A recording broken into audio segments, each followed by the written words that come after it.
میرے رسول کریم صلی اللہ تعالی علیہ وسلم نے ارشاد فرمایا کہ جو اللہ کے راستے میں شہید ہو گیا، یہ سنن نسائی میں موجود ہے، اسے عذاب قبر نہیں ہوگا، بلکہ ایک حدیث میں تو فرمایا حساب کتاب ہی نہیں ہوگا، اللہ بغیر سوال جواب کے جنت عطا فرما دے۔ کچھ لوگوں کو لوگوں کی بخشش پہ بھی مسئلہ ہی بنتا ہے کہ کوئی بخشا نہ جائے۔ وہ ایک صاحب کہہ رہے تھے جی یہ کیا معاملہ ہے کہ جمعے کو بندہ مر گیا یا فلانا ہو گیا تو اس سے حساب کتاب نہیں ہوگا، اتنے بڑے جرم لوگوں نے کی، اتنے پاپ، اور جمعے کو مر گیا تو بخشا جائے گا۔ تو میں نے کہا جرموں کا بھی اسے حساب اللہ لے لے گا، لیکن میاں حساب کتاب کی ڈیوٹی نہ اللہ کی ہے تو بہتر یہ ہے کہ اسی کے ہاتھ میں رہے، تو نہ اپنے ہاتھ میں لینے کی کوشش کر۔ سنن ترمذی کی حدیث۔ ہمیں پتہ نہیں کیا مصیبت ہے، ہمیں پتہ نہیں کیا مسئلہ ہے۔ ایک جنازے سے میں نکلا، آپ یقین کریں کبھی کبھی کلیجہ پھٹ جاتا ہے۔ میں ایک جنازے سے نکلا تو میرے ساتھ ایک بندہ جنازہ پڑھ کے نکلا، تو کہنے لگا جی پیر صاحب دیکھیں آج کتنی دنیا آئی ہے، حالانکہ جو بندہ اس طرح کا تھا، اس طرح کا تھا، اس طرح کا تھا۔ میں نے اسے کہا یار تجھے تو فکر ہی لگ گئی ہے کہیں جنت میں چلا ہی نہ جائے، تو اس طرح کرنا جنت کے دروازے کے سامنے کھڑے ہو جانا ڈنڈا لے کے کہ میں نے نہیں جانے دینا۔ شرم آنی چاہیے ہمیں۔ اللہ فرماتے ہیں جنت اتنی چوڑی ہے جتنے زمین و آسمان، اس کی چوڑائی زمین اور آسمان کے برابر ہے، تو ہم تو اپنے علاوہ کسی کو جانے نہیں دینا چاہتے جنت میں۔ اور بس کریں، جنت خدا کا فضل ہے، اور اللہ فرماتے ہیں میرا فضل میں جسے چاہتا ہوں عطا کرتا ہوں۔ یہ سنن ترمذی کی حدیث، اور اس کے راوی حضرت عبداللہ ابن عمر رضی اللہ تعالیٰ عنہ، نبی پاک علیہ السلام نے فرمایا جو مسلمان جمعے کے دن یا جمعے کی رات کو فوت ہو، اس کو اللہ تعالیٰ قبر کی آزمائش سے محفوظ رکھتا ہے۔ جو جمعے کی رات فوت ہو جائے یا جمعے والے، یعنی جمعے رات اور جمعے کی درمیانی رات چلا جائے یا جمعے والے، تو اللہ اسے عذاب قبر سے، تو میرے عزیز جو بندہ شہید ہو اس سے عذاب قبر نہیں ہوتا، جو آدمی جمعے کے دن یا جمعے کی رات چلا جائے اسے بھی عذاب قبر نہیں ہوتا۔ اور میرے رسول کریم صلی اللہ تعالی علیہ وسلم نے فرمایا جو بندہ ایک دن اور ایک رات، یہ حدیث صحیح مسلم میں، سنن ترمذی میں، مصنف عبدالرزاق میں موجود ہے، ایک دن اور ایک رات اللہ کی رضا کے لیے اسلامی سرحد پہ پہرا دے۔ میں اور آپ سوئے ہوئے ہیں، لیکن وہ لوگ جو فوجی بارڈروں پہ کھڑے ہیں، دیکھو مدینے والے محبوب کس کس پہ کرم فرماتے ہیں۔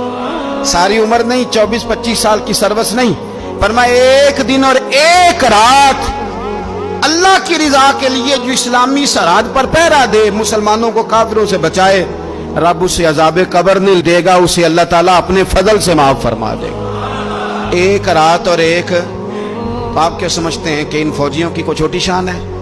ان کا کوئی چھوٹا مرتبہ ہے؟ ایک دن اور ایک رات اگر یہ پہرا دیں تو اللہ انہیں اتنا انعام عطا کرتا ہے۔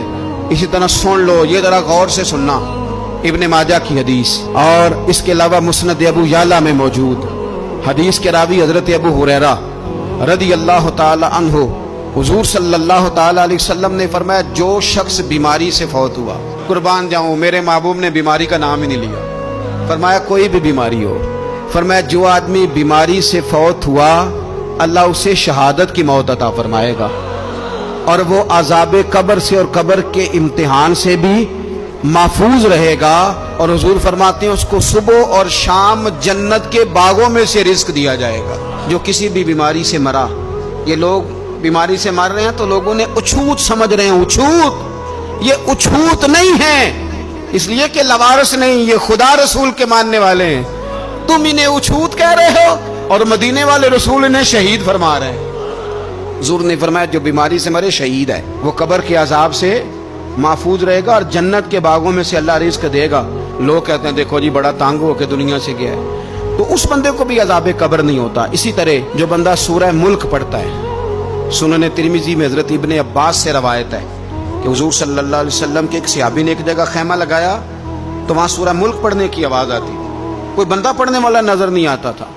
جب حضور کی بارگاہ میں عرض کیا تو فرمایا وہاں قبر تھی، اور قبر کے اندر بیٹھ کے میرا صحابی سورہ ملک کی تلاوت کر رہا ہے۔ اگر ہمیں خسرہ نمبر یاد ہو جاتا ہے نا اپنی جگہ کا، اور ہمیں پتہ ہوتا ہے کہ میرے والا حصہ کتنے کروڑ کا ہے، اگر ساری کہانیاں ہمیں یاد ہوتی ہیں تو سورہ ملک بھی ہمیں یاد ہو سکتی ہے۔ موبائل پہ اس کو ریکارڈ کر لیں، پھر اس کو سنیں کبھی بھی سورہ ملک میں۔ اور ہمارے سلسلہ عالیہ میں تو سورہ ملک وظیفہ ہے، ہمارے الوظیفۃ الکریمہ میں اعلیٰ حضرت نے لکھا ہے کہ رات کو سورہ ملک اور سورہ یاسین کے بغیر سونا نہیں۔ سورہ ملک اتنی شاندار سورت ہے کہ نبی پاک صلی اللہ علیہ وسلم نے فرمایا یہ قیامت کے دن اللہ کی بارگاہ میں ناز سے جھگڑا کرے گی اور کہے گی اے اللہ یا تو میرے پڑھنے والے کو جنت عطا فرما یا مجھے قرآن پاک سے علیحدہ کر دے۔ تو رب کریم پھر اپنے فضل سے پڑھنے والے کو جنت عطا کرے گا۔